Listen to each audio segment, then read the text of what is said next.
Welcome to the world of dramas. Episode starting లో షాండి Jiang దగ్గరికి వెళ్ళి థ్యాంక్స్ చెప్తుంది. కానీ అతని బ్యాగ్ లో ఒక ఫామ్ కనిపించేసరికి తను ఇమాజినేషన్ లోకి వెళ్ళిపోతుంది. ఒకవేళ జియాంగ్ ఆ యాక్టివిటీస్ లో గెలిస్తే అందరు అమ్మాయిలు అతన్ని చీట్ చేస్తూ ఉంటారు. వాడికి నేనేం కనిపిస్తాను, ఇది చాలా డేంజరస్ విషయం అని లూదాకి, యోయోకి, యూజికి ఫోన్ చేసి ప్రాబ్లం అని చెప్తుంది. ఇంకొక వైపు లేలీకి ఫీమేల్ లీడ్ క్యారెక్టర్ కోసం ట్రైనింగ్ ఇస్తూ ఉంటారు. కానీ తను లైన్స్ ని కరెక్ట్ గా చెప్పలేకపోతుంది. గోచాన్ అయితే తిను ఇలానే చేస్తే ఎలా మెయిన్ లీడ్ కి ప్రపోజ్ చేస్తుంది? దీనికి సొల్యూషన్ నాకు అర్థమైంది. లూదా మధ్యలో సింగింగ్ చేస్తుంది, మధ్యలో తన డైలాగ్స్ ని కూడా చెప్తుంటుంది.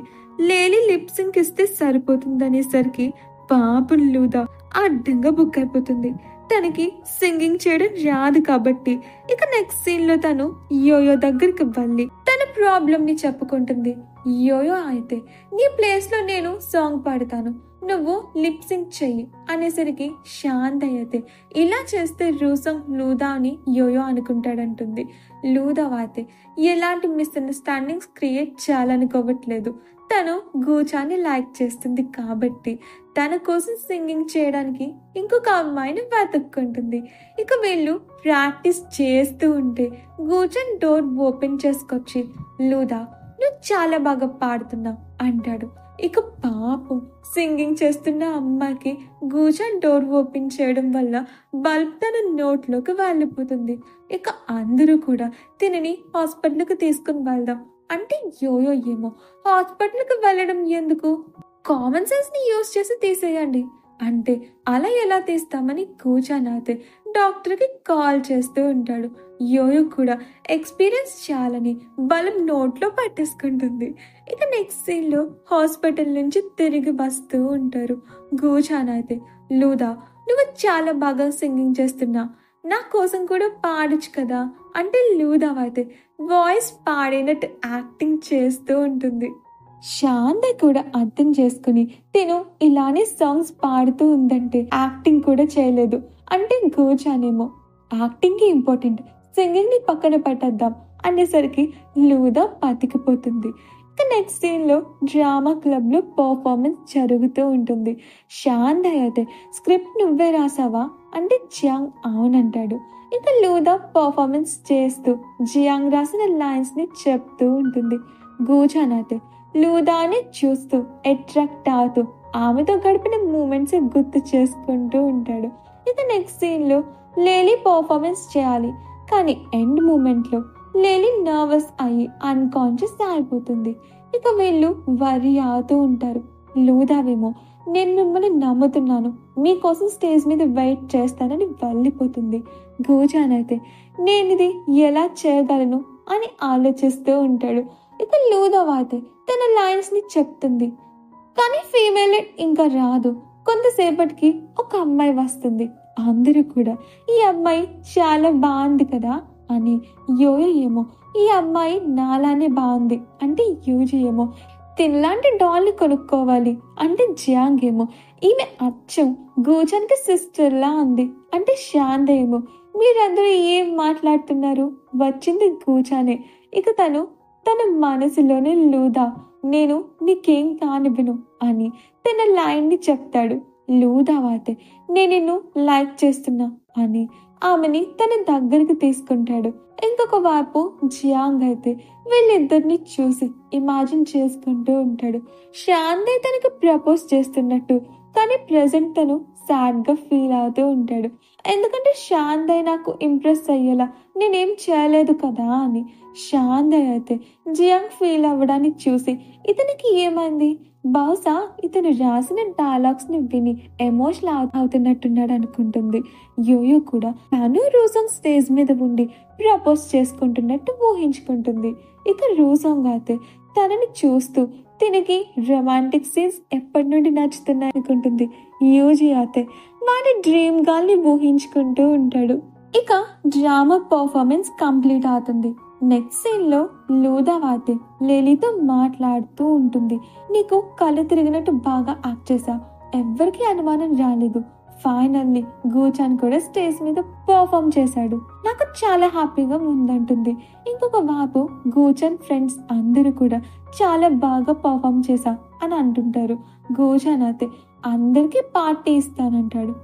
జియాంగ్ ఏమో లేదు, నేను రేపు కాంపిటీషన్కి వెళ్ళాలి, షాందే నువ్వు అంటే మీరందరూ నన్ను చీట్ చేయడానికి వస్తారా అంటే అందరికీ అర్థమైపోయి ఉంటుంది జియాంగ్ షాందైని స్పెషల్గా ఇన్వైట్ చేయాలనుకుంటున్నాడని. ఇక నెక్స్ట్ సీన్లో చాలా కాంపిటీషన్స్ జరుగుతూ ఉంటాయి. షాందయ్ అయితే జియాంగ్ని చాలా మంది అమ్మాయిలు చూస్తున్నారని అబ్జర్వ్ చేసి జెలస్ పడుతూ బాటిల్స్ మీద బాటిల్స్ వాటర్ని జియాంగ్కి పట్టించేసి వాష్రూమ్కి వెళ్ళమని పంపేసి జియాంగ్ షూస్ని చిన్న సైజ్ షూస్తో మార్చేస్తుంది. ఒకవేళ జియాంగ్ కానీ గెలిస్తే ఆ అమ్మాయిలందరూ అతన్ని చూస్తారని జియాంగ్ అయితే ఆ షూస్ని చూసి ఇవి నాకు సరిపోతాయా అంటే ఆమె అయితే ట్రై చేయమనేసరికి చాలా కష్టం మీద వేసుకొని ఇవి చాలా టైట్గా ఉన్నాయి అంటే శాంత ఏమో అంటే ఇప్పుడు నువ్వు నర్వస్గా ఉన్నావు కాబట్టి నీకు అలా అనిపిస్తుంది అంటే జియాంగ్ ఏమో ఈ రీజన్ లాజికల్గా అనిపించదు, కానీ తన టర్న్ వచ్చేసరికి వెళ్ళిపోతాడు. ఆ అమ్మాయిలు అయితే జియాంగ్ ని చూస్తూ ఆ పొడుగ్గా ఉన్న అబ్బాయి చాలా కాన్ఫిడెంట్ గా ఉన్నాడు కదా అనుకుంటారు. జియాంగ్ కూడా ఆ షూస్ తో పరిగెత్తలేక వెనక ఉండిపోతాడు. కానీ ధైర్యం తెచ్చుకుని చివరికి విన్ అయ్యేసరికి ఆ అమ్మాయిలు కూడా వచ్చి మీరు అందరికన్నా వెనుకుండిపోయారు, కానీ మరలా ఎలా విన్ అయ్యారు అంటే జియాంగ్ ఏమో నా షూస్ అస్సలు కంఫర్టబుల్ గా లేవు, అందుకని నేను త్వరగా రేస్ కంప్లీట్ చేయాలనుకున్నానని శాందైని చూసి తన అటెన్షన్ మొత్తాన్ని తనకే ఇస్తాడు. కానీ హీరోయిన్ అయితే ఇక జెలస్ గానే ఫీల్ అవుతూ ఉంటుంది. ఇక నెక్స్ట్ సీన్ లో బాల్ ని త్రో చేసే కాంపిటీషన్. యూజీ అయితే ఒక బరువైన బాల్ తీసుకొచ్చి మార్చేసి జియాంగ్ కి ఆల్ ద బెస్ట్ చెప్తాడు. తర్వాత తను బాల్ ని చేంజ్ చేసేసిన విషయాన్ని చెప్తాడు. పాపం జియాంగ్ అయితే ఆ బాల్ ని విసరడానికి చాలా కష్టపడుతూ ఉంటాడు. బాల్ కూడా కొంత దూరమే వెళ్తుంది. వీళ్ళిద్దరూ చాలా ఆనందం పడుతూ ఉంటారు. ఆ అమ్మాయిలు కూడా జియాంగ్ మీద డిసప్పాయింటెడ్ గానే ఉంటారు, కానీ అక్కడే ఉన్న కాట్ ని చూసి అర్థం చేసుకుంటారు. ఇక జియాంగ్ అయితే శాందయ్కి ఎక్స్ప్లెయిన్ చేద్దాం అనుకుంటాడు. శాందయ్ అయితే ఏం పర్లేదులే, నేను అర్థం చేసుకోగలను అంటుంది. ఇక ఆ అమ్మాయిలు కూడా వచ్చి మీరు చాలా మంచివారు, ఈ కాట్ లైఫ్ ని కాపాడాలని కాంపిటీషన్ లో కూడా ఓడిపోయారు అంటే యూజీ శాందయ్ వాళ్ళ ప్లాన్ ఫ్లాప్ అయిందని షాక్ లో ఉంటారు. ఇక నెక్స్ట్ కాంపిటీషన్ లో జియాంగ్ ఈసారి నేను ఎలాగైనా గెలిచి శాందయ్ని ఇంప్రెస్ చేయాలని అనుకుంటాడు. ఇక లూదా వెనుక నుంచి వచ్చి గుడ్ లక్ చెప్తుంది. ఇది కూడా వాళ్ళ ప్లాన్ లో భాగమే, ఎందుకంటే జియాంగ్ లాంగ్ జంప్ చేయకుండా తను స్ట్రింగ్ ని జియాంగ్ షర్ట్ కి పెట్టేసి ఉంటుంది. జియాంగ్ జంప్ చేసేటప్పుడు లాగేసేసరికి అతని షర్ట్ చిరిగిపోతుంది. వీళ్ళిద్దరు అయితే ఇంకా ఆ అమ్మాయిలు జియాంగ్ వైపు చూడరని రిలాక్స్ అవుతూ ఉంటే ఆ అమ్మాయిలు అయితే ఈ అబ్బాయి బయటికి హ్యాండ్సమ్ లోపల క్యూట్ గా ఉన్నాడు కదా అనుకుంటారు. ఇక బాస్కెట్ బాల్ కాంపిటీషన్ జరుగుతూ ఉంటుంది. జియాంగ్ అయితే ఈసారి శాందయ్ని ఇంప్రెస్ చేయాలనుకుంటాడు. శాందయ్ అయితే యోయోతో ఈసారి నీ టర్న్ అంటే తనేమో నువ్వు అస్సలు టెన్షన్ పడకని ఫుల్ స్పీడ్ లో అందరినీ గుద్దుకుంటూ వెళ్ళిపోతూ జియాంగ్ చేతిలోని బాల్ ని కూడా తీసేసుకుంటుంది. కానీ రూల్స్ ఫాలో అవ్వకపోవడం వల్ల ఎంపైర్ అయితే అవుట్ చేసేస్తాడు. ఇక తను వెళ్తూ వెళ్తూ తన బరువు బాధ్యతలు రూసాంగ్ అప్పగిస్తుంది. శాందయ్ అయితే కనీసం ఒక్క నిమిషమైనా గేమ్ లో ఉండలేకపోయావు కదవే అంటే తనేమో నువ్వేం కంగారు పడకు, మా నోడొకడు ఇంకా గేమ్ లో ఆడుతున్నాడు కదా అంటుంది.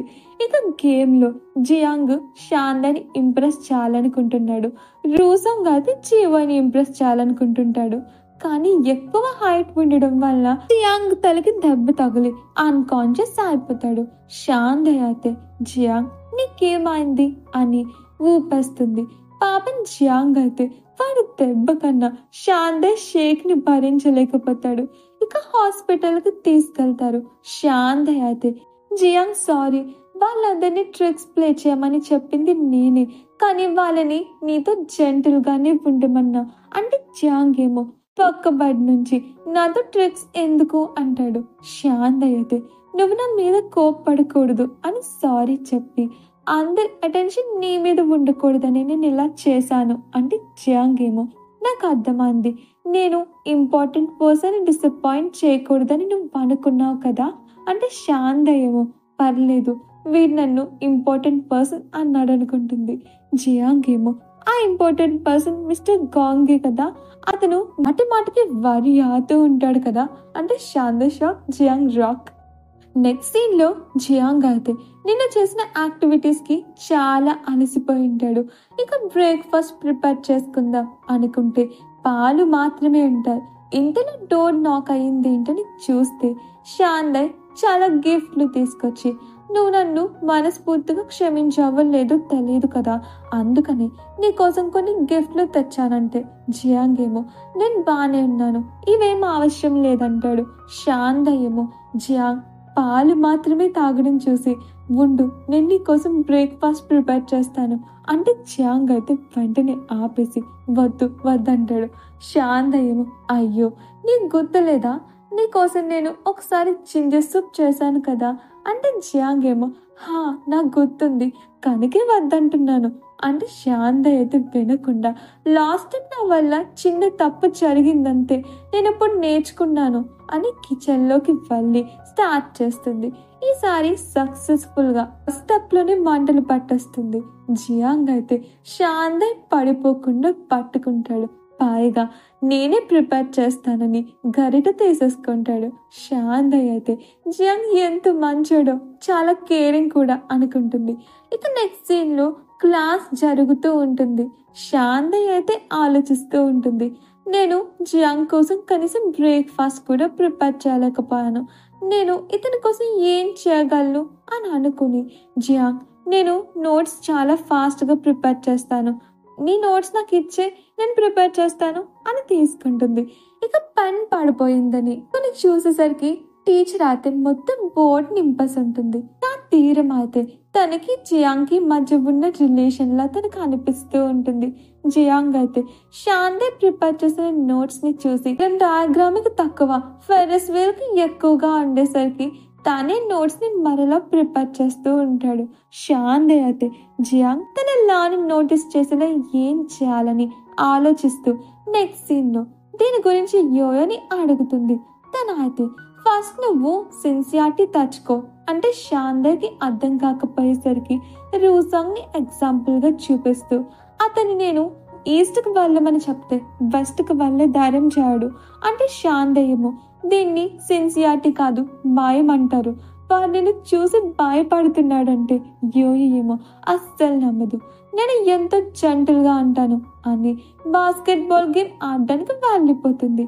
శాంత్ అయితే ఒక పేపర్ దొరుకుతుంది ప్రేమించే వాళ్ళ కోసం చాక్లెట్ చేయమని. ఇక నెక్స్ట్ సీన్ లో శాంత్ చాక్లెట్స్ ప్రిపేర్ చేయడానికి షాప్ కి వెళ్తుంది. చాపింగ్ స్కిల్స్ ని చూసి అక్కడున్న అమ్మాయి కూడా షాక్ అవుతుంది, ఇంత ఫన్నీగా ఎవరైనా కట్ చేస్తారా అని. ఇక చివరికి హార్ట్ షేప్ చాక్లెట్స్ ని ప్రిపేర్ చేస్తుంది. హార్ట్ షేప్ చాక్లెట్స్ కానీ ఇస్తే వెయిట్ గా ఉంటుందేమోనని మధ్యలోకి కట్ చేసిస్తుంది. ఇక నెక్స్ట్ సీన్ లో తను ఆ చాక్లెట్ ని జియాంగ్ కి ఇవ్వాలని ఎంతో ఆనందంగా వాటిని చూసుకుంటూ వెళ్తూ ఉంటే జియాంగ్ ని గుద్దుకునేసరికి చాక్లెట్స్ అన్ని పడిపోతాయి. జియాంగ్ అయితే ఆ చాక్లెట్స్ విరిగిపోవడం చూసి తినప్పుడు నన్ను కోప్పడుతుందని అనుకుని వాటిని బాక్స్ లో పట్టేసి సారీ చెప్తాడు. శాంత్ అయితే వీటిని నీకోసమే తీసుకొచ్చానంటే అతను వాటిని టేస్ట్ చేద్దామని అనుకుంటే శాంత్ ఆపడానికి ట్రై చేస్తుంది. జియాంగ్ ఏమో ఇవి కింద పడి ఎక్కువ టైం ఏం కాలేదు కదా తినొచ్చు చాలా బాగున్నాయని శాంత్ కూడా ఒక చాక్లెట్ ఇచ్చి నీకేం దెబ్బ తగలలేదు కదా అని వెళ్ళిపోతాడు. శాంత్ అయితే తను ప్రిపేర్ చేసిన చాక్లెట్ ని టేస్ట్ చూసేసరికి చాలా ఘోరంగా ఉంటుంది. కానీ జియాంగ్ తనని హ్యాపీగా ఫీల్ అయ్యేలా చేద్దామని అబద్ధం చెప్పాడని హ్యాపీగా ఫీల్ అవుతూ ఉంటుంది. వైపు లూదా గూజాన్తో మాట్లాడాలని బయటికి రమ్మంటుంది. గూజాన్ అయితే లూదా లెగ్స్ ని చూసి అవాయిడ్ చేస్తూ ఉంటాడు. లూదా అయితే శాంతి మనల్ని డిన్నర్ కి ఇన్వైట్ చేసింది, మనం కలిసి వెళ్దాం అంటే గూజాన్ అయితే ఓకేనని చెప్పి లూదాని పంపించేస్తాడు. కానీ క్లాస్లో కూడా లూదా గురించి ఆలోచిస్తూ ఉంటాడు. లూదా అయితే గూచన్ క్లాస్ అయ్యేంత వరకు వెయిట్ చేసి అతన్ని ఆపి, ప్లీజ్ నన్ను అవాయిడ్ చేయకు, నాకు నిజం తెలిసిపోయింది అంటే గూచన్ కూడా ఏంటి తినకి నిజం తెలిసిపోయిందా అని షాక్ అయ్యి, లూదా చెప్పేది వినకుండా, నేను నిన్ను అవాయిడ్ చేయడానికి రీజన్ నీ వల్ల కాదు, నా వల్ల. నా మనసులో ఉన్నదంతా క్లియర్ అయ్యేంత వరకు నేను నిన్ను ఫేస్ చేయలేను అని పారిపోతాడు. లూదా వాతే, ప్రెసిడెంట్ మీరు వరి అవ్వకండి, నేను సింగింగ్ నేర్చుకుంటానని తను వచ్చిన రీజన్ చెప్తుంది. ఇక రూసంగ్ అయితే మ్యూజిక్ క్లబ్ దగ్గరికి వచ్చి, నేను త్వరగా నా ఫీలింగ్స్ గురించి యోయోకి చెప్పాలి, లేదంటే నేను మెల్లగా జీవోయోకి అట్రాక్ట్ అయిపోతున్నాను. ఇక తనకి లోపల నుంచి మాటలు వినిపిస్తాయి, నీ వాయిస్ బాగుంది, ఇప్పుడు నిజంగానే యోయో అని. ఇక జీవోయో అయితే వీడిని చూసి, నువ్వు నన్ను పిక్ చేసుకోవడానికి త్వరగా వచ్చేసావేంటి అంటే రూసంగ్ ఏమో, యాక్టింగ్ చేయడం ఆపు, నువ్వే యోయో కదా, నేను స్వయంగా నా చెవులతో విన్నాననేసరికి యోయో కూడా ఇప్పుడు వీడికి ఏం చెప్పాలనుకుంటుంది. కానీ రూసాంగ్ అయితే యోయో పక్కనున్న ఇద్దరు అమ్మాయిల్ని అడుగుతాడు. యోయో అయితే రూసాంగ్ని బయటకు పంపేయాలని ట్రై చేసిన వినకపోయేసరికి తన సాంగ్ని ప్లే చేసేస్తుంది. రూసాంగ్ అయితే అక్కడే నిద్రపోతాడు. తన ఫ్రెండ్స్ అయితే నువ్వితనికి నిజం చెప్పాయొచ్చు కదా అంటే నేను స్పెషల్ మూమెంట్ కోసం వెయిట్ చేస్తున్నాను అంటుంది. ఇక నెక్స్ట్ సీన్లో శాందే అందరికి డిన్నర్ ట్రీట్ ఇస్తూ ఆ రోజు ప్రిపరేషన్స్తో హెల్ప్ చేసినందుకు అందరికీ థ్యాంక్స్ చెప్తుంది. గూచాన్ అయితే లూదాని అవాయిడ్ చేయడానికి కూలింగ్ గ్లాసెస్ పెట్టుకుని చాప్ స్టిక్స్ కనిపించట్లేదని హెల్ప్ అడుగుతాడు. శాందయ్ అయితే గూచన్ గ్లాసెస్ పట్టుకున్నాడేంటి అంటే లూదావేమో అంటే ఇప్పుడు మేము క్యాంపస్ స్టార్స్ అయ్యాం కదా అంటుంది. యూజీ అయితే ఆన్లైన్ పోస్ట్ చదివి నవ్వుతూ ఉంటే శాందే అడిగేసరికి ఆన్లైన్ పోస్ట్లు ఐ లవ్ యూ చెప్పడం అందరూ కూడా వాళ్ళ సొంత లాంగ్వేజ్ లో చెప్పారని అంటాడు. జియాంగ్ కూడా ఆ పోస్ట్ నచ్చి ఈ పోస్ట్ మీద ఒక ఎపిసోడ్ చేయొచ్చని అందరినీ అడుగుతాడు. ఐ లవ్ యూ ప్లేస్ లో ఎవరేం చెప్తారని. గూజాంగ్ అయితే నేను ఎప్పుడు ఆలోచించలేదు, ఇంకెవరినైనా అడగమంటాడు. జియాంగ్ ఛాన్స్ వస్తుంది కానీ ఇంతలోనే రూసాంగ్ లేచి మంచి ఫుడ్ స్మెల్ వస్తుంది, నేను ఇక్కడికి ఎలా వచ్చాను అంటే అందరూ నవ్వుతూ జియాంగ్ గురించి మర్చిపోతారు. జియాంగ్ ఆలోచిస్తూ ఉంటాడు, నేను ఐ లవ్ యూ ప్లేస్ లో నువ్వు బ్లాంకెట్ బాగా చేస్తావని చెప్తాను. అలా ఎందుకని చెప్తున్నాను ఏంటి, నేను శాందని ఎప్పటి నుంచి లైక్ చేస్తున్నా అనుకుంటాడు. ఇక ఇంటికి తిరగలుతూ ఉంటే శాందే మాట్లాడుతూ ఉంటుంది. జియాంగ్ ఏమో ఇంకా ఆలోచనలోనే ఉంటాడు, నేను తినతో ఎప్పటి నుంచి లాలో పాడిపోయానని. ఇక ఇద్దరు కూడా వేరు వేరు దారుల్లో వెళ్తూ ఉంటారు. అప్పటి తనకి బోర్డ్ కనిపిస్తుంది, లా చేస్తే దాచాల్సిన అవసరం ఏముంది, గట్టిగా చెప్పండి అని. ఇక వెంటనే పరుగున శాందే కోసం వెళ్తూ తన గురించి ఆలోచిస్తూ ఉంటాడు. ఫస్ట్ నేను తనని ప్రొటెక్ట్ చేయాలనుకున్నా, పైగా తనని ఇంప్రెస్ చేయడానికి చాలా ట్రై చేశా, బర్త్డే కూడా తను కోరుకున్నట్టు సెలబ్రేట్ చేశా, తనకి బ్రేకప్ అయిందంటే తన పైని నేను ఫీల్ అయ్యా అనుకుని శాందే ఒక షాప్ నుంచి బయటకు రావడం చూసి పిలిచి, నేను నీకు ఒక విషయం చెప్పాలి అని ఐ లవ్ యూ చెప్పడానికి ట్రై చేస్తూ నీ సపోర్ట్ వలన నేను హ్యాపీగా ఉన్నానంటాడు. శాంద ఏమో సడన్ గా జియాంగ్కి ఏమైందని అనుకుంటుంది. జియాంగ్ ఏమో నేను ఎందుకని తనకి నిజం చెప్పలేదు అని ఫీల్ అవుతాడు. ఇక నెక్స్ట్ సీన్ లో జియాంగ్ సాడ్ గా అంటాడు. యూజీ అయితే ఇతన్ని చూసి, నువ్వు డిన్నర్ నుంచి వెనక్కి వచ్చిన తర్వాత నుంచి ఎందుకింత డల్ గా ఉన్నా అని అడిగేసరికి జియాంగ్ కూడా నాకేమనిపిస్తుందంటే నేను శాందాయితో లాలో పాడిపోయినట్టున్నాను అన్నా సరే యూజీ షాక్ అవ్వకుండా నార్మల్ గానే ఉండేసరికి జియాంగ్ ఏమో అదేంటి నువ్వేం రియాక్ట్ కాలేదు అంటే యూజీ ఏమో శాందయ్ కూడా నేను లవ్ చేస్తుంది, మనం సోషల్ గ్యాదరింగ్ ప్రాక్టీస్ చేసేటప్పుడు తను నిన్నే డిస్క్రైబ్ చేసింది కానీ నువ్వు అసలు నోటీస్ చేయలేదు అంటే జియాంగ్ కూడా శాందాని గుర్తు చేసుకుంటాడు. యూజీ ఏమో వరే అమాయకపు చక్రవర్తి, కేవలం నువ్వు మాత్రమే ఈ విషయం నోటీస్ చేయలేదు, మన ఆడియన్స్ కూడా నోటీస్ చేసేసారు, మీరిద్దరూ ఒకరినొకరు లైక్ చేసుకుంటున్నారు. కానీ ఇప్పుడు ఆలోచించాల్సిన విషయం ఏంటంటే షాండే నిన్ను ఇంకా లైక్ చేస్తుందా లేదా అని. జియాంగ్ ఏమో ఇప్పుడు ఏం చేద్దాం అంటే యూజీ ఏమో నువ్వు కరెక్ట్ పర్సన్ని క్వశ్చన్ అడిగా అని తరతరాల ఆచారంగా గాస్ గేమ్ ఆడిస్తూ నువ్వు షాందాకి ఎప్పుడైనా రైడ్ ఇవ్వడం కానీ వర్షం వచ్చినప్పుడు గొడుగు పట్టడం కానీ ఫ్లవర్స్ కానీ ఇచ్చావా అంటే జియాంగ్ ఏమో హా అవన్నీ చేసాం. కానీ రియాలిటీలో ఆ రొమాంటిక్ సీన్స్ అన్నీ కూడా కామెడీ సీన్స్ లో మారిపోయి ఉంటాయి. ఎందుకంటే జియాంగ్కి రొమాంటిక్ గా ఉండటమే తెలియదు కాబట్టి ఆలోచిస్తూ ఎంబారసింగ్ గా ఫీల్ అవుతూ ఉంటాడు. నేను షాందేని చాలా డిసప్పాయింట్ చేశాను. ఇప్పుడు తను హార్ట్ గెలుచుకోవడానికి చాలా లేట్ అయిపోయింది అంటే యూజీ కూడా హా అవును లేట్ అయిపోయింది. కానీ నువ్వు ఫీల్ అవ్వకు, గాల్స్ గేమ్స్ వల్ల ప్రతి ప్రాబ్లం కి సొల్యూషన్ దొరుకుతుంది. షాందే హార్ట్ ని కూడా గెలుచుకోవచ్చు అంటాడు. ఇక ఇప్పుడు జియాంగ్ కూడా షాందాలాని పొందడానికి షాందాలని హార్డ్ వర్క్ చేయాల్సి ఉంటుంది.